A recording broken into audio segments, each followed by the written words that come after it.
You may have seen the headlines claiming the Bank of Canada just compared Toronto's condos to a Ponzi scheme. Now, that sounds dramatic, but what the bank actually is warning about is much more specific and much more useful if you can understand as a Canadian homeowner or investor today. Before we start, do me a favor. If you care about real estate, mortgages, or understanding what's actually going on in Toronto's housing market beyond the headlines, hit subscribe for me. I'm going to keep breaking down this stuff in a way that's grounded, data-driven, and actually useful. So now let's talk about Toronto condos, because over the last few weeks, the language around this market has escalated fast. Words like crash, collapse, crisis. You may even be seeing headlines referencing the Bank of Canada, phrases like Ponzi scheme. Let's start with the hard numbers because they are undeniably bad.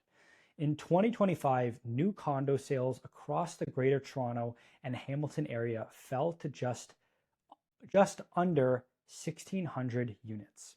That's roughly 60% lower than 2024 and about 90% below the 10-year average. This is also the lowest annual numbers of new condo sales since 1991. So that is not a mild slowdown. That is market effectively freezing. And this is why mainstream articles like CTV and industry publications are using languages like cause for concern, multi-decade lows. These headlines are rooted in real data. It also wasn't just the sales volume that fell. The average selling price for new condo launches dropped roughly $1,123 per square foot, which is down about 8% year over year, and it's also the lowest level in roughly 5 years. At that same time, developers largely stopped launching projects. Only 2 new condo projects launched in all of 2025 across the GTA.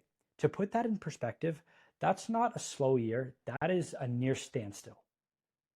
Now, here is where this becomes just more of a bad year for condos.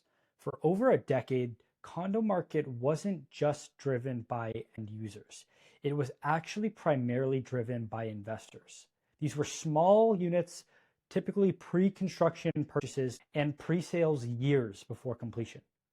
According to the Bank of Canada's own research, this model actually worked because of several conditions that existed at the time. Number one, interest rates were very low. Secondly, population growth was very slow, and pricing appreciation stayed consistent.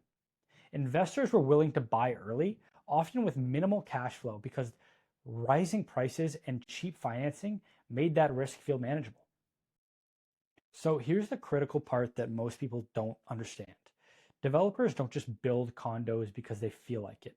Banks typically require developers to sell around 70% of units in advance before they'll finance construction.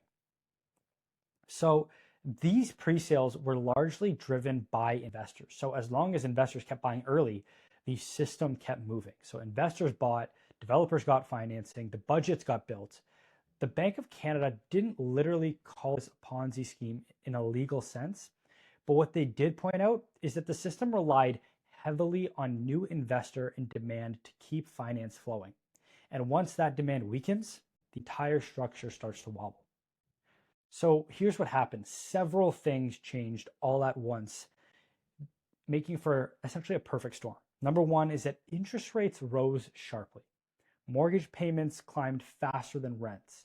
Cash flow turned negative for many investors. At the same time, population growth slowed relative to those peak years, and pricing appreciation stopped doing the heavy lifting. Suddenly, investors weren't stepping in to buy those pre-sales. And when investors started stepping back, developers lose their financing leverage. That's why we didn't just see weak sales, we saw record project cancellations. More than 7,000 condo units were canceled or shelved in 2025 alone. That is more than double any previous year on record. Construction tells the exact same story. Condo starts in 2025 dropped just over 3,200 units.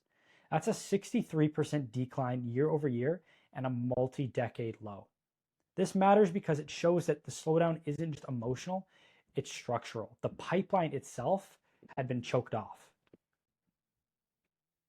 So the question that everyone wants the answer to, is this a condo crash? It depends on what you mean. This is not mass foreclosures. This is not forced selling across the board. And this is not condos becoming worthless. What it is, it's a reset of investment-driven model that no longer works under today's financing conditions, prices being corrected, and demand having vanished. The financing assumptions essentially have all broken. Most existing condo owners still have equity. They're not overly distressed. They're staying put. The pain is concentrated amongst the investors who relied on leverage, short timelines, and constant price growth. So who is most exposed then? The highest risk sits with investors who bought pre-construction on thin margins, or buyers who plan to flip or refinance quickly, or even owners hitting renewal without income or cash flow flexibility.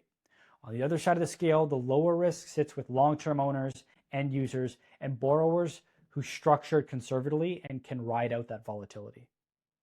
Ultimately, it's less about condos as a housing type and more about leverage being reality. So as for what happens next, here's what I'm watching closely. Interest rate decision. Mortgage renewals are putting pressure through 2025 and 2026. The shrinking new build pipeline and the gap between rent and ownership cost. Ironically, the collapse in new construction today sets up a risk of supply shortages later.